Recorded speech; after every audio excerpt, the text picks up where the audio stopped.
The silk of my wedding dress scraped against my skin like sandpaper. Funny how a fabric that had felt like a dream when I'd tried it on just months ago now seemed to be punishing me with every breath. The empty church echoed with my shallow sobs, each one bouncing off the stained glass and marble floors before returning to mock me.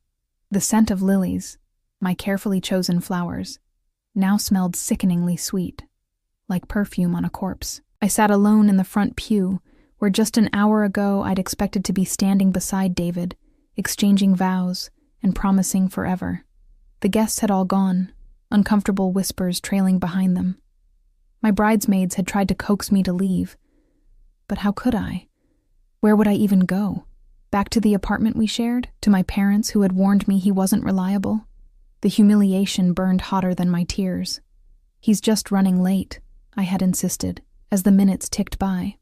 Then, there must be some misunderstanding, as the hour mark passed. The text came at 78 minutes. "I can't do this. I'm sorry. 4 years together, gone in 7 words. The worst part wasn't even the abandonment. It was the realization that everyone had seen it coming except me. My best friend's careful questions about whether I was sure. My mother's tight smile when we announced the engagement. The way his own mother had hugged me too tightly this morning, as if she already knew I'd need the comfort. I didn't hear the heavy church doors open at the back of the sanctuary. I didn't register the footsteps until they were halfway down the aisle, not the hesitant steps of someone unsure of their welcome, but the measured, confident stride of someone who owned every room they entered.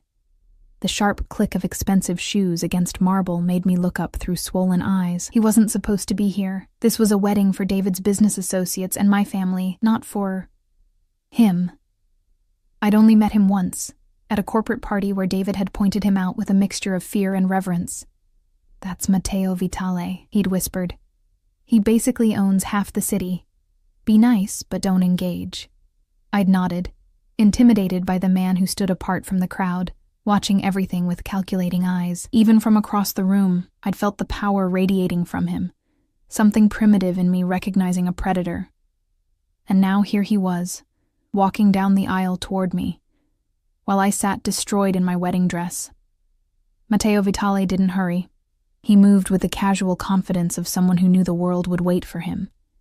His charcoal suit was clearly bespoke, molding to broad shoulders that tapered to a lean waist. No flashy jewelry or gaudy displays of wealth, just a single gold signet ring and a watch that probably cost more than my car. His olive skin was smooth over sharp cheekbones, and his black hair was styled just enough to appear effortless, but it was his eyes that always unsettled me, dark as midnight, and just as fathomless.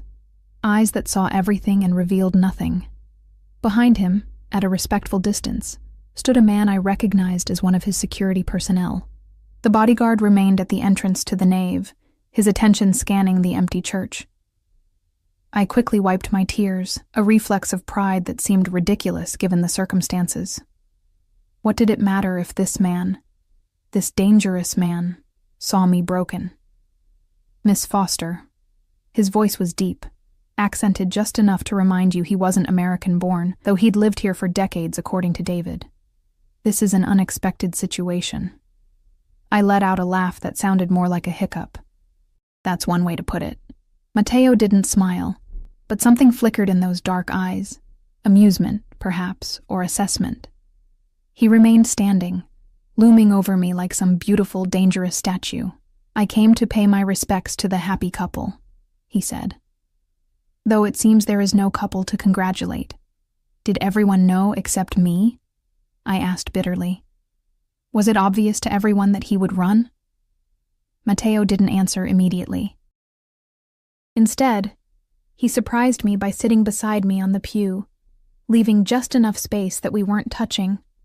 The scent of his cologne, something expensive and subtle, sandalwood and amber, cut through the cloying sweetness of the lilies.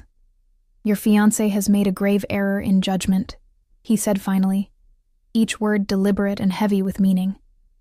"One that will have consequences." A chill ran through me. "What do you mean, consequences?" He turned slightly toward me, and I could feel his gaze like a physical weight. David owes me something far more valuable than money, Miss Foster. His behavior today suggests a pattern of unreliability.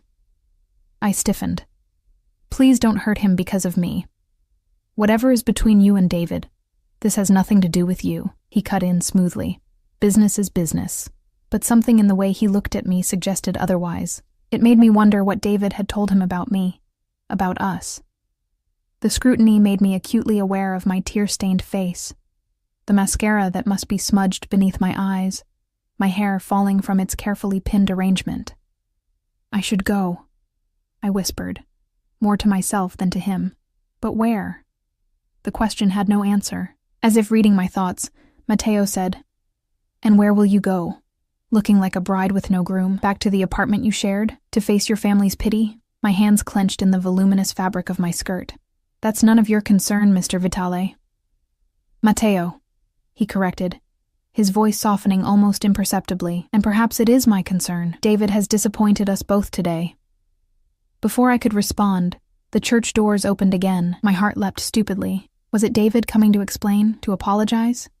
But it was only the caretaker, an elderly man who looked startled to find anyone still in the building. "We're closing in 15 minutes, miss," he called apologetically. "I need to lock up." 15 minutes. 15 minutes to gather the shattered pieces of what should have been the happiest day of my life and decide where to go next. The panic must have shown on my face. Beside me, Matteo stood in one fluid motion and extended his hand to me. "Come with me now," he said. And it wasn't a request. I stared at his hand, strong, with neatly trimmed nails, and that gleaming signet ring. Taking it felt impossible, dangerous. Not taking it meant facing the wreckage of my life alone, walking out of this church with nowhere to go. "Why?" I managed to ask, my voice barely audible. Something like irritation flashed across his face, quickly controlled. "Because I despise waste, Miss Foster. And leaving you here like this," he gestured to my dress, to the empty church, "would be wasteful indeed." Against every rational thought, I found myself reaching for his hand. His fingers closed around mine, warm and strong, and he helped me to my feet. The vastness of my dress made me feel like I was drowning in white silk and lace. "I can't go anywhere like this," I said, gesturing helplessly at my bridal attire. "My car is at the rear entrance. No one will see you." He didn't release my hand, instead tucking it into the crook of his arm as if escorting me down the aisle. A bizarre mirror image of what should have happened today. As we walked, I was acutely aware of his bodyguard falling into step behind us, maintaining a discreet distance while scanning for threats. It should have made me feel safer, but instead it only emphasized the dangerous world I was stepping into.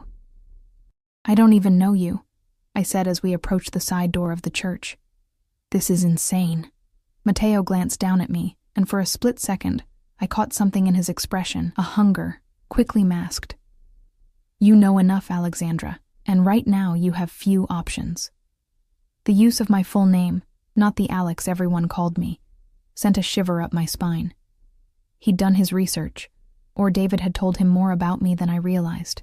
Outside, a sleek black car with heavily tinted windows idled, a second security man standing beside it. He opened the door as we approached, his face expressionless. Matteo guided me toward the vehicle, his hand at the small of my back. The touch, even through layers of silk and the built-in corset of my dress, felt like a brand. "Where are we going?" I asked, hesitating at the open door. Matteo's lips curved in what might have been a smile on anyone else's face. On his, it looked dangerous. "Somewhere safe," he said. "Somewhere you can recover from today's disappointment." I should have walked away. I should have called a friend, an Uber, even my mother. Instead, I gathered the massive skirt of my wedding dress and slid into the back of Matteo Vitale's car, the man David had always told me to avoid. As the door closed behind us and the car pulled smoothly away from the curb, I caught my reflection in the darkened window. A pale bride with red-rimmed eyes, sitting beside a man who radiated power and danger. What had I just done? Where was he taking me? And why, despite everything, did I feel a twisted sense of relief to be leaving that empty church behind. The words he'd spoken echoed in my mind as the church receded in the distance. Come with me now. And I had. The car moved silently through the streets, expensive enough that the outside world seemed to disappear once the doors closed. I sat rigid, the enormity of my wedding dress taking up more than my fair share of the back seat. Matteo seemed unbothered, his posture relaxed yet somehow still commanding the space. "You're shaking," he observed after several minutes of silence. His voice was neutral, but I detected a note of concern beneath the accent. "I'm fine," I lied, watching the city blur past the tinted windows. I didn't recognize the neighborhood we were entering, sleek high-rises and exclusive storefronts replacing the familiar streets I knew. Matteo made a sound that wasn't quite a laugh. "You've been abandoned at the altar. You're in a car with a man you barely know, and you're wearing a dress that must weigh 20 pounds. Fine is not the word I would choose." I turned to face him, surprised by his bluntness. "What would you choose then?" His dark eyes met mine, devastated, humiliated, frightened. Each word hit like a physical blow because they were all true, but also relieved, perhaps. That caught me off guard. Relieved? Why would I be relieved? Because deep down you knew he wasn't worthy of you. The simple confidence with which he said it, not as comfort, but as indisputable fact, left me speechless. Before I could formulate a response, the car slowed and turned into an underground garage beneath what appeared to be the most exclusive residential building in the financial district. "Where are we?" I asked, anxiety climbing up my throat. "My residence," Matteo replied as the car stopped. "The penthouse has a guest suite where you can rest and change. Unless you'd prefer a hotel?" The thought of walking through any hotel lobby in my wedding dress made me cringe. "No, but I don't have any clothes. Or anything, actually. My purse, my phone, even my ID were all with my maid of honor, who had probably taken them back to her place by now." "That can be addressed." He didn't elaborate, and the car door opened before I could ask what he meant. The driver held the door while Matteo exited first, then extended his hand to help me out. I struggled with the voluminous fabric of my dress, feeling ridiculous and out of place in the sterile concrete environment of the luxury garage. A private elevator awaited us, requiring Matteo's fingerprint and a code. His security remained outside as the doors closed, leaving us alone in the mirrored compartment. I caught my reflection and winced, mascara smudged beneath swollen eyes, hair falling from its pins, the elaborate beading on my bodice catching the overhead light. Beside me, Matteo looked immaculate, as though stepping into an elevator with a jilted bride was an everyday occurrence. "You're staring," I said, meeting his eyes in the mirror. "Am I?" His reflection betrayed nothing, but I felt a current between us nonetheless. "I apologize." The elevator opened directly into a foyer of gleaming marble and subdued lighting. Beyond, I glimpsed an expansive living area with floor-to-ceiling windows overlooking the city. Everything was monochromatic, blacks, whites, and grays in various textures. Nothing out of place. "This way," Matteo said, leading me down a hallway. "The guest suite has everything you'll need for now." He opened a door to reveal a bedroom larger than my entire apartment, decorated in the same minimalist style as the glimpse I'd caught of the living room. A king-sized bed dominated one wall, while another featured the same dramatic city view. "The bathroom is through there," he indicated another door. "Take as much time as you need. I'll arrange for some clothes to be brought up." I nodded mutely, overwhelmed by the surreality of the situation. As he turned to leave, a sudden panic gripped me. "Wait," I called after him. Why are you doing this?" Matteo paused in the doorway, one hand resting on the frame. "Let's just say I have an interest in your well-being. Because of whatever David owes you?" Something dark flashed across his face. "David is irrelevant now. Rest. We'll talk later." The door closed softly behind him, leaving me alone in the pristine guest room of a man who, according to David, was one of the most dangerous people in the city. I sank onto the edge of the bed, the mattress barely yielding beneath my weight. What was I doing here? What did Matteo want from me? Most importantly, why did I feel safer here than I would have anywhere else? I struggled out of my wedding dress alone, which was both physically challenging and emotionally devastating. Each pearl button and crystal embellishment had been chosen with such care, each fitting anticipated with excitement. Now it pooled on the marble bathroom floor like the shed skin of a life I'd never have. The shower was complicated, multiple jets and rainfall heads with a digital control panel. But once I figured it out, I stood under scalding water until my skin turned pink. I watched mascara and expensive hair product circle the drain along with my dignity. By the time I stepped out, wrapped in a plush towel that probably cost more than my wedding shoes, exhaustion had replaced panic. I found a silk robe hanging on the back of the bathroom door, new, tag still attached. It fit perfectly, which was unsettling. Had Mateo guessed my size, or was this just a lucky coincidence? A soft knock at the door startled me. "Yes?" I called, tightening the robe's belt. "I've left some items for you outside the door," came Mateo's voice, slightly muffled. "When you're ready, I'll be in the living room." I waited until his footsteps receded before opening the door. A large box sat on the floor, the kind high-end department stores use for clothing deliveries. Inside, I found jeans in my exact size, a cashmere sweater, underwear with tags still attached, which made me blush, and even a pair of simple ballet flats. At the bottom of the box was a toiletry kit containing basic makeup, a hairbrush, and personal care items. How had he arranged all this so quickly? I glanced at the clock by the bed. I'd been in the shower longer than I realized, almost an hour. Still, the efficiency was unnerving. I dressed quickly, grateful for the soft, normal clothes after the constriction of my wedding gown. The sweater was a deep burgundy that complemented my fair skin and dark hair. Everything fit as if it had been selected specifically for me. Before leaving the room, I caught my reflection in a full-length mirror. The woman staring back looked nothing like a jilted bride, just tired, slightly wary, but put together. I gathered my damp hair into a loose knot at the nape of my neck and took a deep breath. Finding my way back to the living area wasn't difficult. The penthouse was sprawling, but logically arranged. Mateo stood by the wall of windows, a tumbler of amber liquid in hand, gazing out at the city lights beginning to twinkle in the dusk. He'd removed his suit jacket and loosened his tie, the subtle change making him appear marginally more approachable. He turned as I entered, his eyes taking in my appearance with that same inscrutable expression. "Better?" "Yes," I admitted, stopping several feet away from him. "Thank you for the clothes, and everything, I guess." He inclined his head slightly in acknowledgement. "Are you hungry?" The question made me realize I hadn't eaten all day. Too nervous this morning, then too devastated afterward. "Starving, actually." "Good." I took the liberty of ordering dinner. It should arrive shortly. He gestured toward the sleek kitchen area where the island had been set for 2 people. "Would you like a drink while we wait?" I nodded, following him to a built-in bar where bottles of premium liquor gleamed under subtle lighting. "Whatever you're having is fine." He poured me a whiskey, neat, and refreshed his own glass. Our fingers brushed as he handed it to me, the brief contact sending an unexpected jolt through my system. "Two unexpected changes," he said, raising his glass slightly.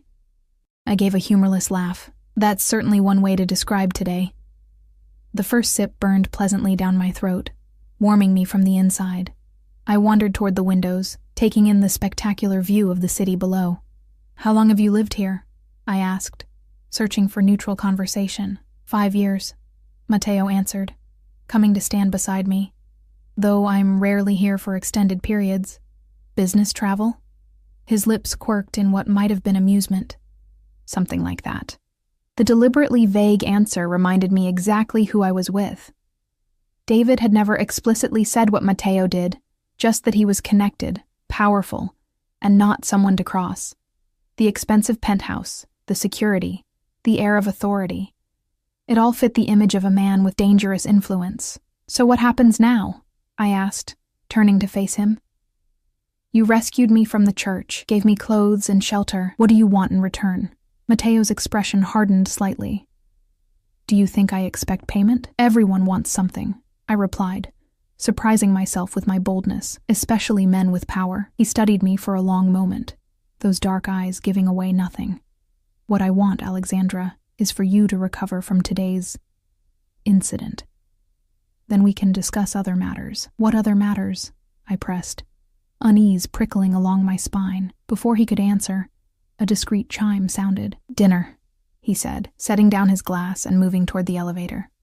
A minute later, he returned with several covered trays, which he arranged on the kitchen island with practiced efficiency. When he lifted the covers, the aroma of exquisite Italian cuisine filled the air. Risotto, sea bass, roasted vegetables, and fresh bread. Please, he gestured to one of the stools at the island. I took a seat, surprised by how quickly my anxiety was replaced by hunger at the sight and smell of the food. Matteo placed a linen napkin in my lap, with an old-world courtesy that seemed at odds with his otherwise modern demeanor. This is from Valentino's, isn't it? I recognized the distinctive preparation of the sea base. They don't deliver. Matteo served me a portion of risotto before serving himself. They make exceptions. Of course they did. For him. We ate in silence for several minutes, the food so delicious, I temporarily forgot the strangeness of my situation. Matteo ate with the same controlled precision he seemed to do everything else, his movements economical, yet elegant. May I ask you something? I said finally, setting down my fork. He nodded once, his attention fully on me. How do you know David? He mentioned you once or twice, but never explained how you were connected. Matteo took a sip of water, considering his response. Your former fiancé approached me for a loan 2 years ago.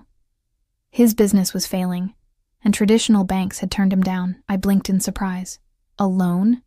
But he told me the business was doing well. It wasn't. It still isn't. His tone was matter of fact. David has been living beyond his means for quite some time. The impressive apartment, the luxury car, the expensive restaurants, all maintained through increasingly desperate financial maneuvers. My stomach clenched as pieces fell into place. The nervous phone calls David would take in another room, the vague explanations about work stress, the insistence that I not involve myself in our financial planning. You're saying he's broke? My voice sounded small even to my own ears. Worse than broke. He's in debt to people who don't forgive such things easily. People like you? I wanted to ask, but didn't quite dare. Is that why he ran? Because he couldn't afford the wedding? The hurt and anger bubbled up again. He could have told me. We could have postponed, done something smaller. It wasn't about the wedding, Matteo interrupted, his voice gentle but firm. David's debts go far beyond financial concerns. He betrayed certain trusts. A chill ran through me. What does that mean? Matteo's expression darkened. It means he put you in danger, Alexandra, whether he knew it or not. In danger from whom? From people who would use you to get to him. Or to me. My fork clattered against the plate. To you? What do I have to do with you?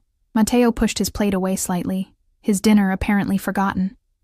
David didn't just borrow money, he offered something in exchange. Information about my business interests, information that, if it reached certain parties, would be problematic. He spied for you? I was having trouble processing what I was hearing. He offered to. His position at the investment firm gave him access to certain financial movements that interested me. Matteo's voice remained calm, as if discussing the weather rather than what sounded like corporate espionage. When I discovered he was selling the same information to others, things became complicated. My head was spinning. The David I knew, or thought I knew, was ambitious but ethical, driven but honest. Had I been completely blind? I don't believe you, I said. Though even as the words left my mouth, I knew they weren't true.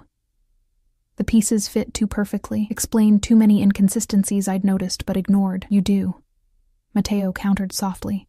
You've suspected for some time that David wasn't being truthful with you. You just didn't want to see it.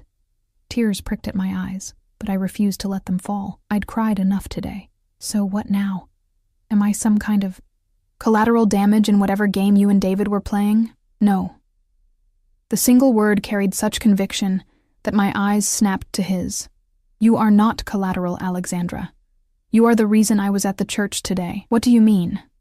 Matteo's gaze was intense, almost burning in its focus. I came to warn you. David disappeared 3 days ago after I confronted him about his betrayal. When I learned the wedding was still proceeding, I knew something was wrong. You came to stop the wedding, The irony was almost too much. I came to protect you, he corrected, though it seems David made his choice clear by not appearing at all.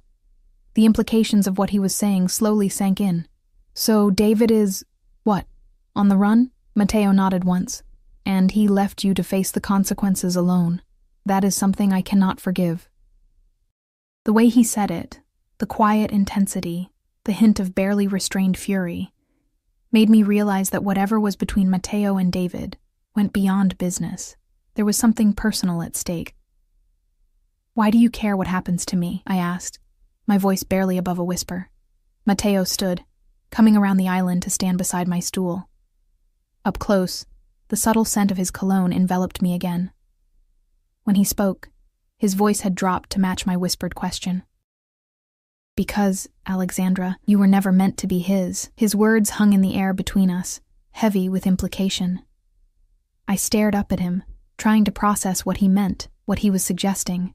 The intensity in his dark eyes made my breath catch. What are you talking about? I finally managed, my voice unsteady. Matteo reached out, his fingers lightly brushing a strand of hair from my face. The gesture was gentle, almost tender, yet something in it made me shiver. David knew exactly who you were when he pursued you, he said, his accent thickening slightly, just as he knew what it would mean to me. I stood abruptly, needing distance from his overwhelming presence. I don't understand. I'd never even met you before that business party 6 months ago. But I knew of you, Matteo replied, allowing me the space I'd created. Your father worked for me years ago, before his accident. The mention of my father sent a jolt through me. He had died in a car crash when I was 19, leaving my mother and me with little more than memories and mounting debts. I dropped out of college to work full-time, putting my dreams of finishing my degree on indefinite hold. My father was an accountant for a shipping company, I said carefully. One of my shipping companies, Matteo corrected. Marco Foster was an excellent accountant, loyal, discreet. My mind raced, trying to reconcile this new information with what I knew of my quiet, hard-working father. He'd never mentioned working for someone like Matteo Vitale. He spoke of you sometimes, Matteo continued. His brilliant daughter who was going to be the first in the family to graduate college. He was very proud. A lump formed in my throat. If you knew my father, why wait until now to approach me? Why not come forward after his death? Matteo's expression softened marginally. I respected your grief, and I provided for you and your mother in other ways. What do you mean, provided for us? The life insurance policy that covered your father's hospital bills and funeral expenses, the scholarship fund that would have seen you through graduation, had you not declined it to work instead. I stared at him in shock. That was you. But the insurance, we were told it was a policy through his work that we didn't know about. It was more comfortable for everyone to believe that, he said simply. My legs felt suddenly weak, and I sank onto one of the sleek couches. So all this time, you've been what? Watching me from a distance? Matteo remained standing, his posture relaxed, but somehow still commanding the space. Ensuring your well-being, yes.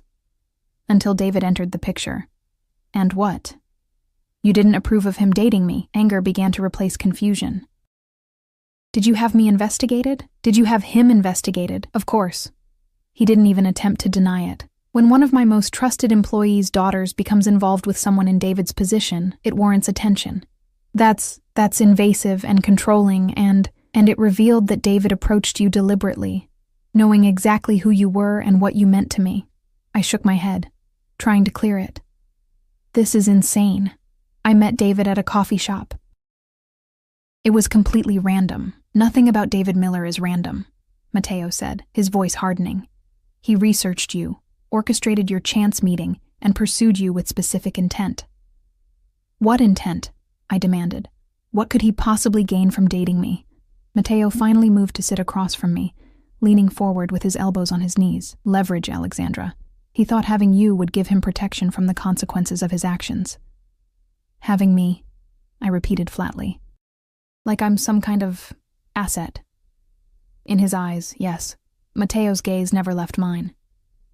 In mine, you are something far more valuable. The way he said it, low, intense, almost reverential, sent a confusing mix of fear and something else, something warmer, through me. "So, what now?" I asked, trying to refocus. "David's gone. Whatever plan he had clearly failed. Where does that leave me?" "In danger," Matteo replied bluntly. "David betrayed not just me, but others with fewer scruples about how they extract payment. People who know about your connection to him. But we don't have a connection anymore. He left me at the altar, which only makes you more vulnerable in their eyes, an easier target, unprotected and emotionally compromised." I ran a hand over my face, feeling the exhaustion of the day's events catching up with me. "This is unbelievable. Yesterday I was worried about wedding seating arrangements, and now you're telling me I'm being targeted by... what, exactly? The mob?" Something like amusement flickered in Matteo's eyes. "Not exactly how I would characterize it, but close enough." "And you're what? Offering me protection?" I laughed, but it came out brittle. "Out of respect for my father." Matteo was silent for a long moment, studying me with those impenetrable dark eyes. "Not entirely," he finally said. Before I could ask what he meant, a phone rang. Not the typical smartphone chime, but an old-fashioned, harsh trill. Matteo pulled a device from his pocket that looked more like a secure satellite phone than anything available on the consumer market. "Scusami," he murmured, standing and moving toward the windows as he answered in rapid Italian. I couldn't understand the words, but the change in his demeanor was immediate and striking.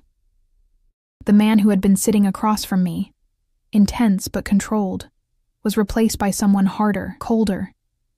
His voice remained low, but there was steel in it, authority that expected and received immediate compliance. When he ended the call, he stood for a moment with his back to me, shoulders tight with tension. Then he visibly composed himself before turning. "I need to step out briefly," he said, his voice back to the smooth, accented tones I'd grown accustomed to. "Security will remain in the building. You'll be safe here." "Wait." I stood, panic flaring unexpectedly at the thought of being left alone. "You can't just drop all this on me and then leave." Matteo approached me, stopping close enough that I had to tilt my head slightly to maintain eye contact.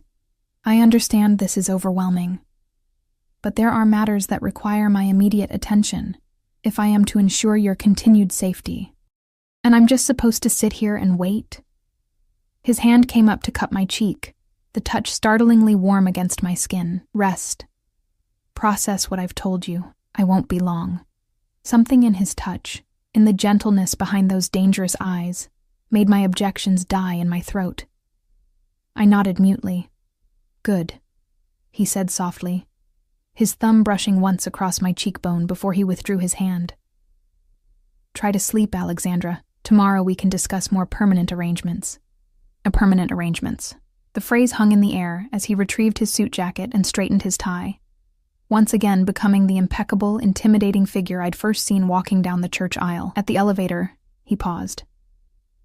"Alexandra?" "Yes."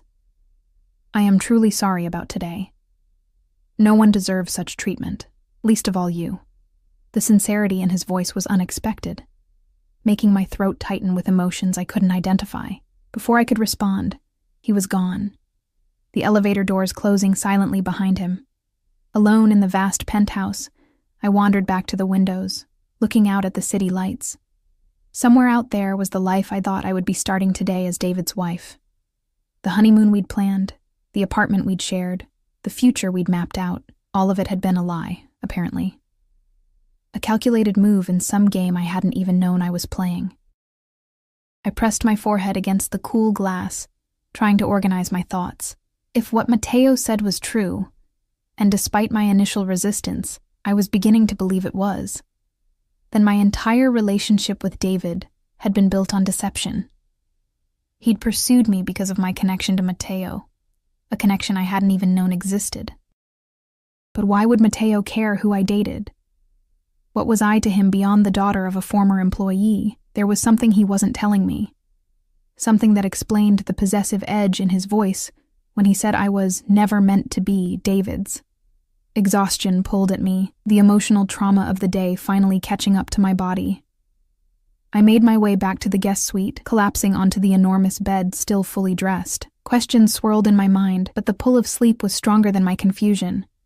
My last conscious thought was of Mateo's touch on my cheek, gentle despite everything I knew about him, everything I'd learned today. I woke disoriented, the unfamiliar room briefly confusing me before the memories of the previous day came flooding back. My wedding. David's abandonment. Mateo's rescue and revelations. The clock beside the bed read 3:17 a.m. I'd slept for hours, yet still felt drained. I changed into silk pajamas I found in a drawer, again, perfectly my size, and tried to go back to sleep, but my mind was too active now. After tossing and turning for 30 minutes, I gave up and padded out to the kitchen for water. The penthouse was dimly lit by subtle recessed lighting, giving the space a different character than it had during the evening, less intimidating somehow, more like a home than a statement of power. I was startled to find Mateo sitting in the living room, a tablet in hand and a half-empty glass of what looked like scotch on the table beside him. He'd removed his tie and unbuttoned the top of his shirt, his hair slightly disheveled as if he'd been running his fingers through it. He looked up as I hesitated in the hallway. "Alexandra, you should be sleeping.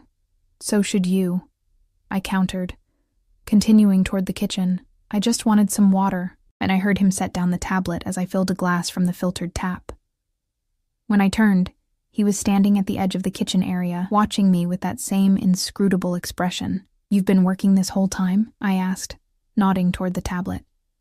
There were matters that needed attention. Dangerous matters? I didn't know why I asked, except that in the liminal space of the early morning hours, normal filters seemed less important. The corner of his mouth lifted slightly. "Some. Nothing that need concern you." I took a sip of water, studying him over the rim of the glass. In this light, with his guard marginally lowered, Mateo looked almost human, still dangerous, still powerful, but less like the untouchable figure who had walked into the church, and more like a man carrying heavy burdens. "I've been thinking about what you said," I ventured, "about David and my father and everything." Mateo waited, neither encouraging nor discouraging me from continuing. "I still don't understand why," I admitted. "Why would David think I could be leverage against you? Why would you care enough about me to intervene?" He was silent for a long moment, considering me with those fathomless eyes.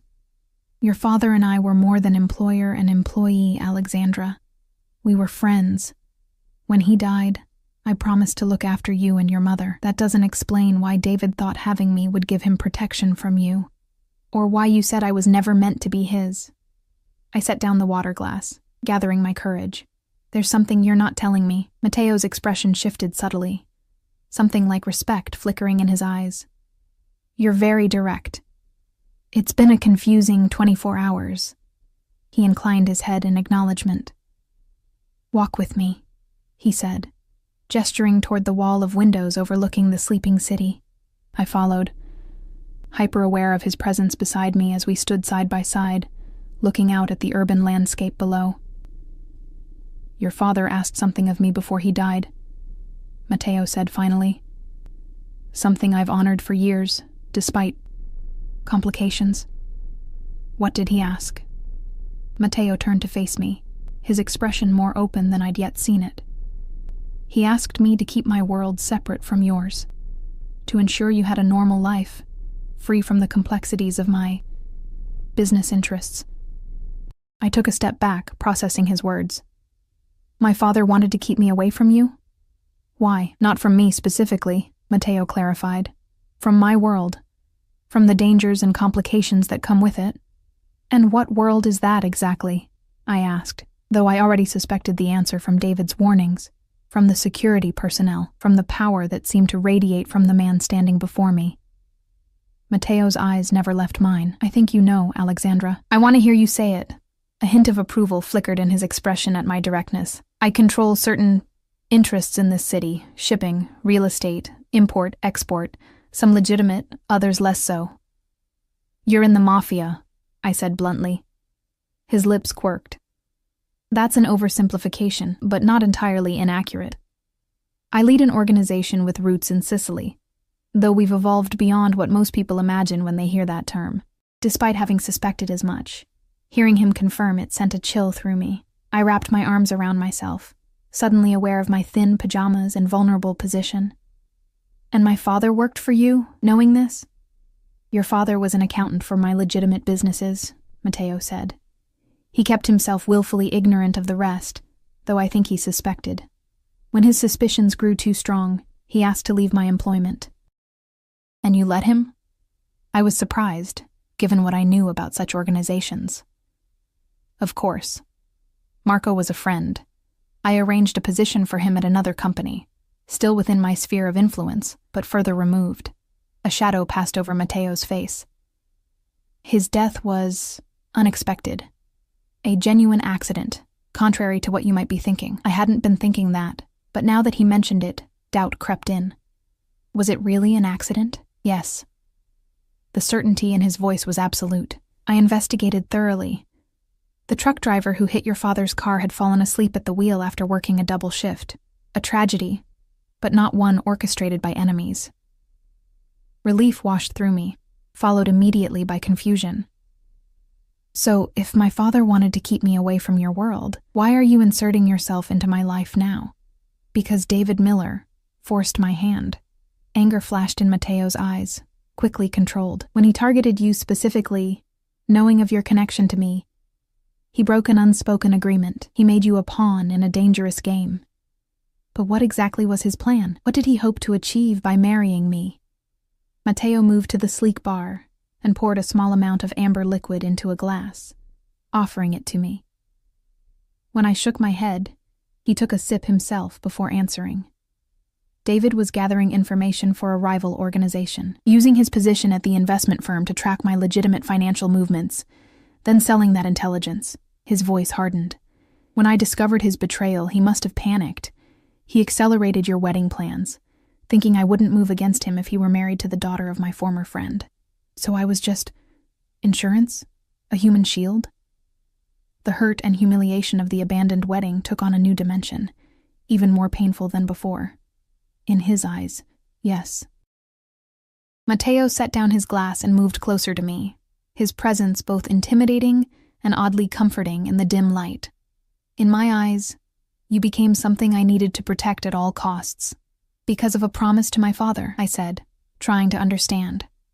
Something shifted in Matteo's expression, a hint of vulnerability that seemed at odds with everything else I knew about him. Initially, yes, but over time, as I kept watch over you from a distance, it became more. My heart stuttered. What do you mean, more? I watched you rebuild your life after your father's death, saw your strength as you supported your mother, your determination as you worked multiple jobs. His voice was low, almost reverent. I saw a woman of extraordinary resilience, integrity, and beauty. The intensity in his eyes made it difficult to breathe. You've been watching me for years. Protecting you, he corrected. Ensuring your well-being while respecting your father's wishes to keep my world separate from yours. His jaw tightened, until David made that impossible. And now? I asked, my voice barely above a whisper. Now you're in danger because of your association with him. Rivals who know of his connection to you might use you to draw him out, to get to me, or simply as retribution. Fear coiled in my stomach. So what happens? Do I go into witness protection or something? Matteo's lips curved slightly. Nothing so dramatic, but you need protection, my protection, until the situation is resolved. How long will that take? Days, perhaps weeks. His expression was unreadable. It depends on how quickly David can be found. The implications of what would happen when David was found hung in the air between us, unspoken, but understood. I shivered, wrapping my arms tighter around myself. You're cold, Matteo observed, shrugging out of his suit jacket and draping it over my shoulders before I could object. The garment was still warm from his body, enveloping me in his scent.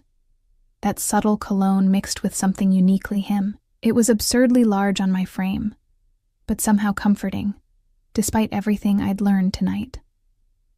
Thank you, I murmured, drawing it closer around me. We stood in silence for a moment, the city lights twinkling below us like earthbound stars. The unreality of the situation struck me again. Yesterday morning I had been preparing to marry David, and now I was standing in a penthouse with a man who had just admitted to being the head of what amounted to an organized crime family. A man who claimed to have been watching over me for years. A man who looked at me with a hunger he barely tried to disguise. "You should try to sleep," Matteo said finally, breaking the silence. "Morning will come soon enough." "I'm not sure I can sleep now," I admitted. "My mind is racing." He studied me for a moment, then nodded toward the kitchen. "Then perhaps some tea? I find it helps in moments of upheaval. The incongruity of a Mafia boss offering to make tea at 3 a.m. almost made me laugh. But I nodded, following him to the kitchen and perching on one of the stools while he moved with easy confidence around the space. "My mother made this blend," he explained as he prepared loose tea leaves in an infuser. "A family recipe, passed down for generations." I watched his hands, strong, capable hands that had likely ordered violence, but were now performing this gentle domestic task with surprising grace. "You mentioned your family has roots in Sicily," I said, seeking safer conversational ground. "Did you grow up there?" "Until I was 12, he replied, his accent thickening slightly with the memory. "Then my father moved our operations to America. New opportunities," he said. "Do you miss it? Sicily?" The kettle whistled, and he poured steaming water into 2 elegant ceramic mugs. "Sometimes. The light there is different, clearer. The sea is bluer than you can imagine."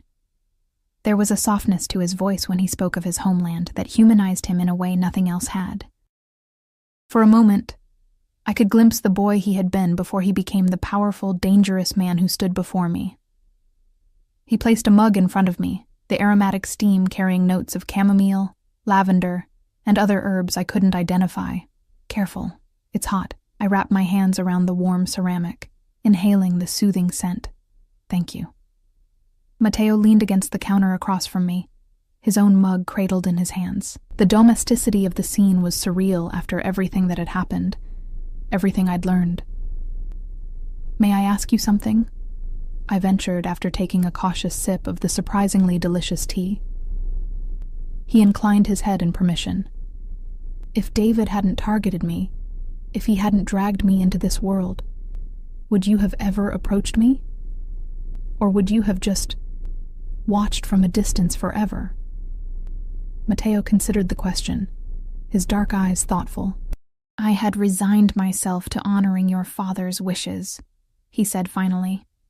"But I cannot pretend I hadn't considered making myself known to you." A shadow of a smile crossed his face.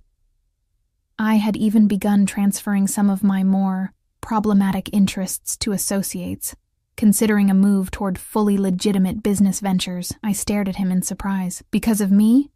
Someone you'd never even met? Because of who you are, Alexandra. What I saw in you." The weight of his words, the intensity of his gaze, made my heart race. This powerful, dangerous man had been reordering his life, his empire, around the mere possibility of meeting me properly one day. It should have frightened me. Instead, I felt an unsettling warmth spreading through my chest. "So what happens now?"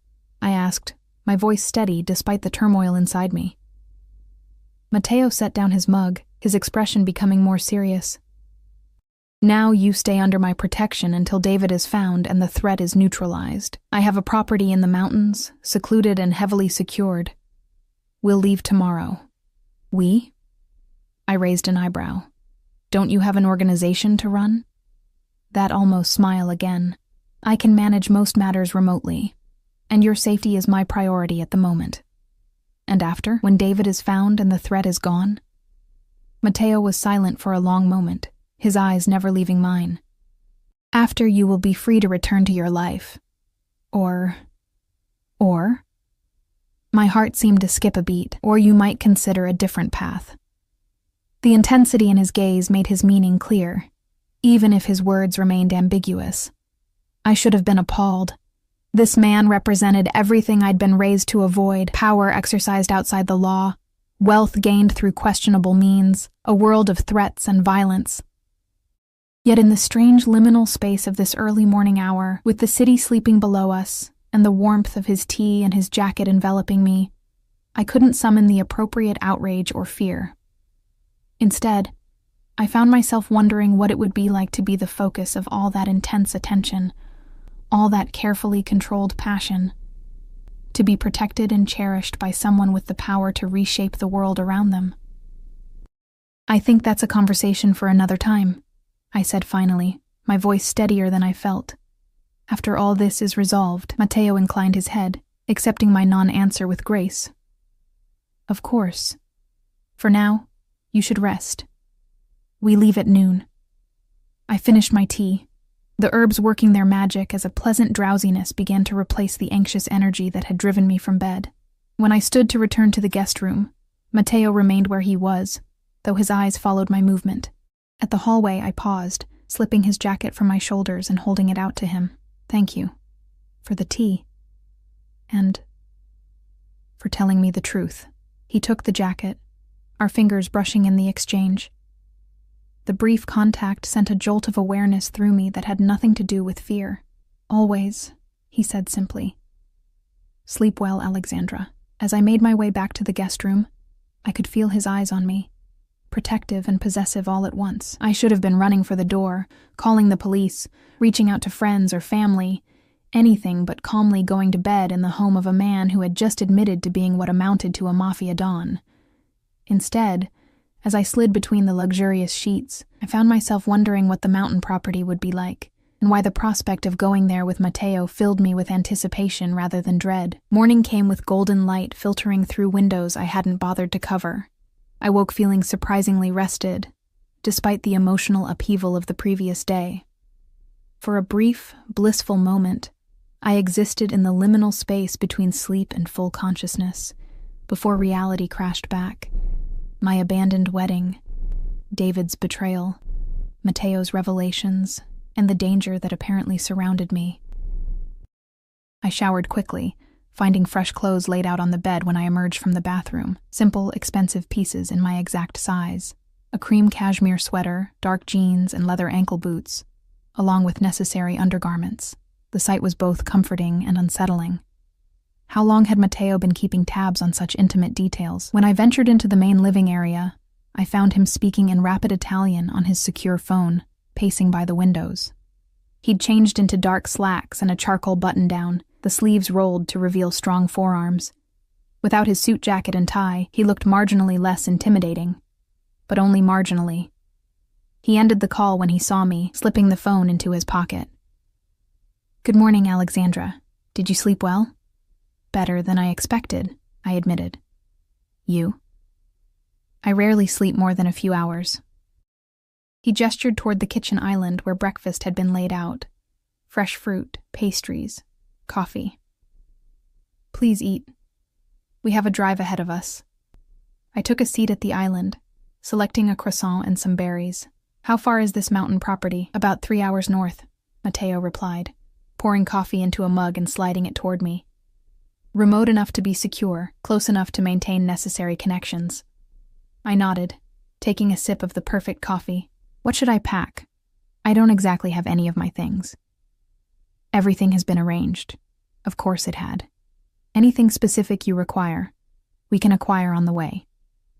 The casual display of efficiency and resources should have been more alarming than it was.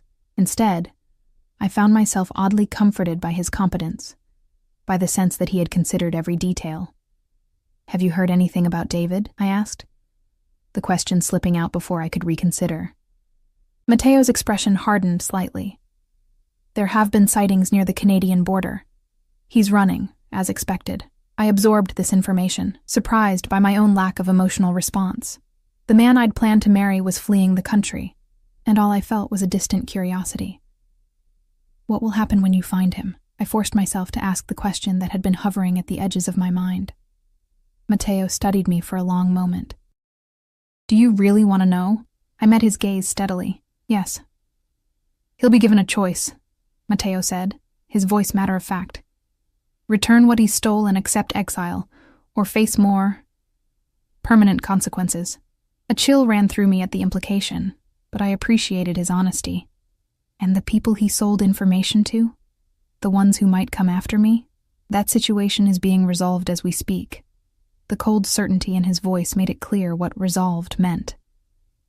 I should have been horrified. Instead, I found myself nodding, accepting his words with a calmness that would have shocked me yesterday.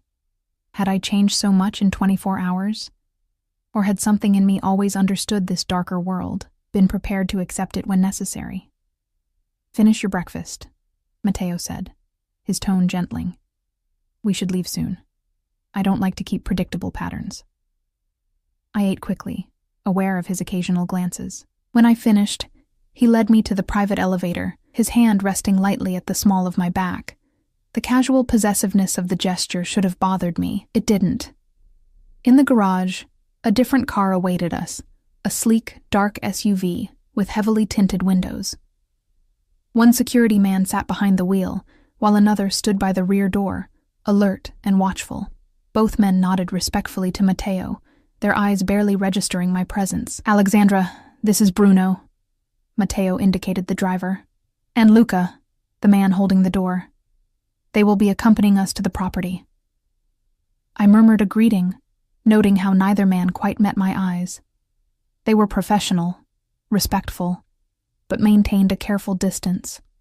I wondered what Matteo had told them about me, about my role in his life. The interior of the SUV was luxurious but understated, with supple leather seats and subtle technology integrated throughout. Matteo sat beside me in the back, close enough that I could feel the warmth radiating from him, yet carefully maintaining a small gap between us. Bruno pulled smoothly out of the garage while Luca sat in the front passenger seat, his attention focused outward, constantly scanning our surroundings.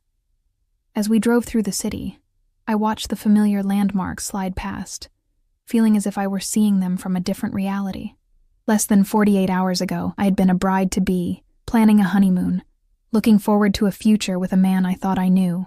Now I was being driven to a remote mountain compound by a Mafia boss who claimed to have been watching over me for years. "You're very quiet," Matteo observed after we'd left the city limits, the urban landscape giving way to suburbs, and then the beginning of more rural territory. "I'm trying to process everything," I admitted. "This time 2 days ago, I was getting ready for my wedding. Now you're here," he completed simply. "With me." I turned to look at him directly. "Why did you tell me everything? About my father? About David? About your organization? You could have just offered protection without explanation." Matteo's dark eyes met mine, unflinching. "You deserve the truth, Alexandra. I've watched over you from a distance for years, respecting your right to a normal life. Now that circumstances have made that impossible, I won't compound the situation with lies. Even when the truth implicates you in illegal activities," a slight smile curved his lips. "Do you plan to report me to the authorities?" "No," I answered honestly. "But you couldn't have known that. I know you," he said with quiet confidence. "Better than you might think. Your sense of justice is nuanced. You understand that sometimes the legal path is not the right one." He wasn't wrong. I'd always had a complicated relationship with strict rules, preferring to judge situations on their individual merits rather than through rigid frameworks. It was something my father and I had often discussed during my teenage years. The thought of my father brought new questions. "My mother," I said suddenly. "Is she in danger too?" "She's been under protection since yesterday," Matteo replied smoothly. "A security team is watching her home, though she's unaware of their presence." Relief washed through me. "Thank you." He inclined his head slightly in acknowledgement. "It was the first arrangement I made after finding you at the church. The reminder of our meeting, of him finding me abandoned and devastated, brought a flush of embarrassment to my cheeks."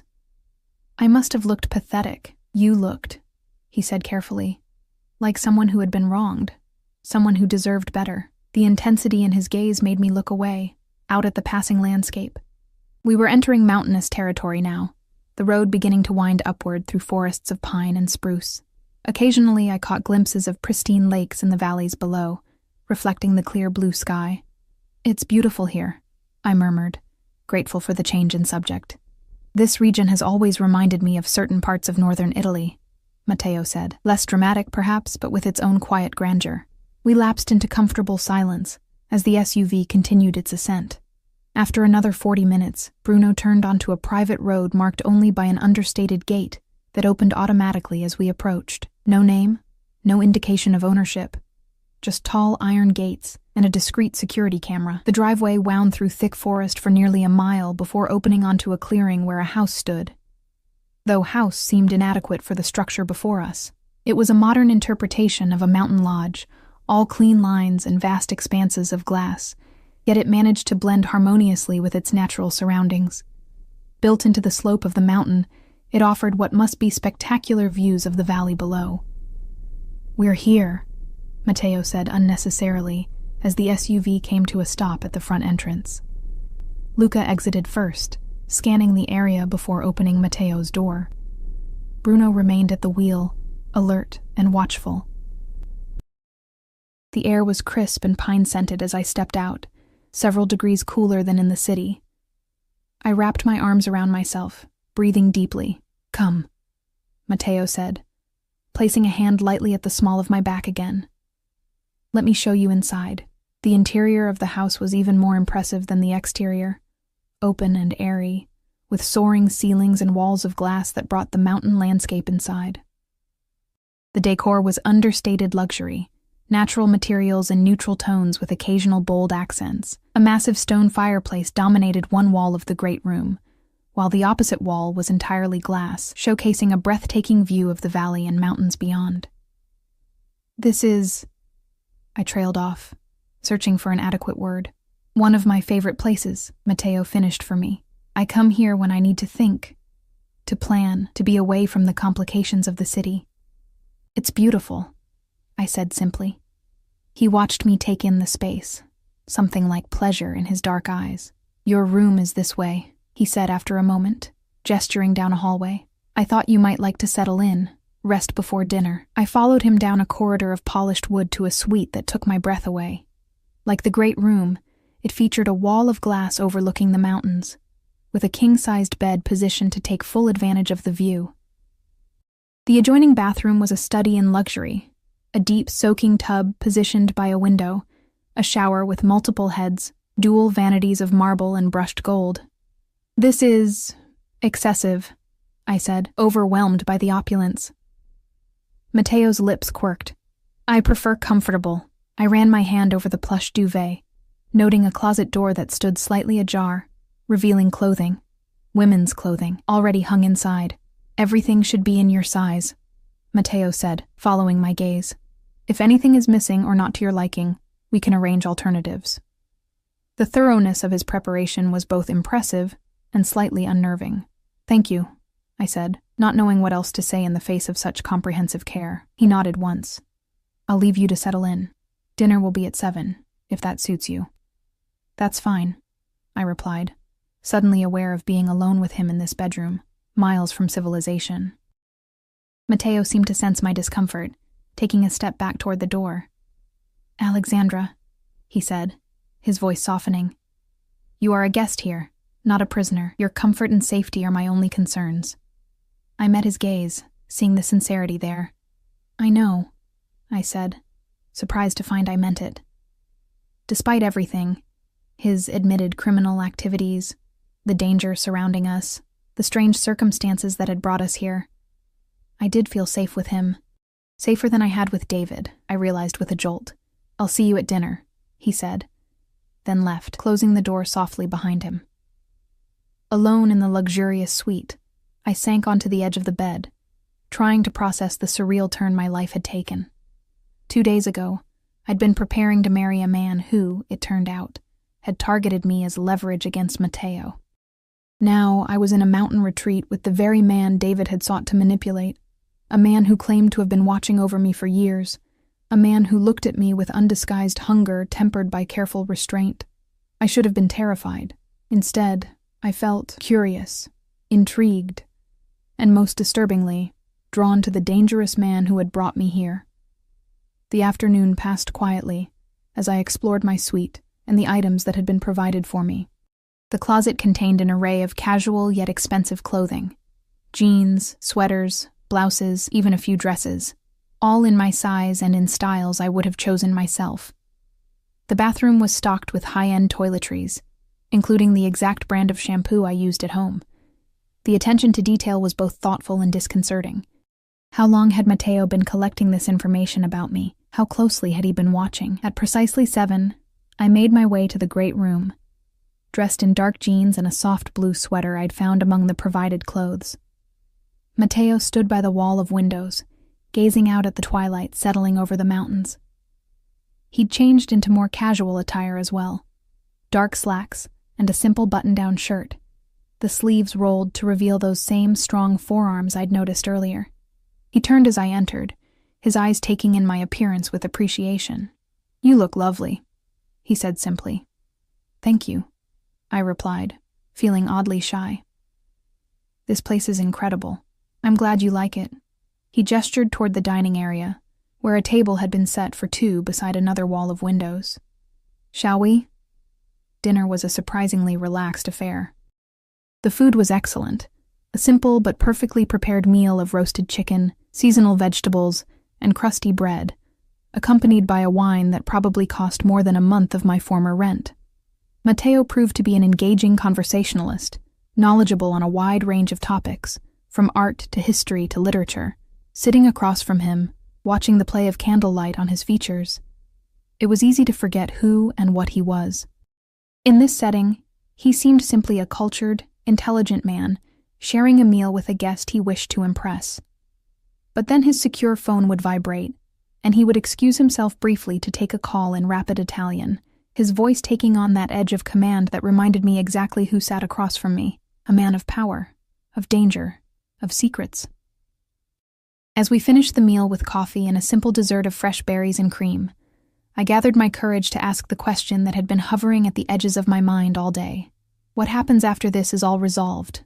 I asked, meeting his gaze directly. "After David is found and the threat is neutralized?" Matteo set down his coffee cup, his dark eyes intent on mine. "That depends entirely on you, Alexandra." "On me?" "Yes." He leaned forward slightly, his focus entirely on me. "I meant what I said last night. When this is over, you can return to your life in the city, or... My heart raced despite myself. "Or you could consider a different path. With me." The directness of his statement took my breath away. "You're offering me... what, exactly?" "Everything," he said simply. "My protection, my loyalty, my..." He paused, choosing his words carefully. "My devotion."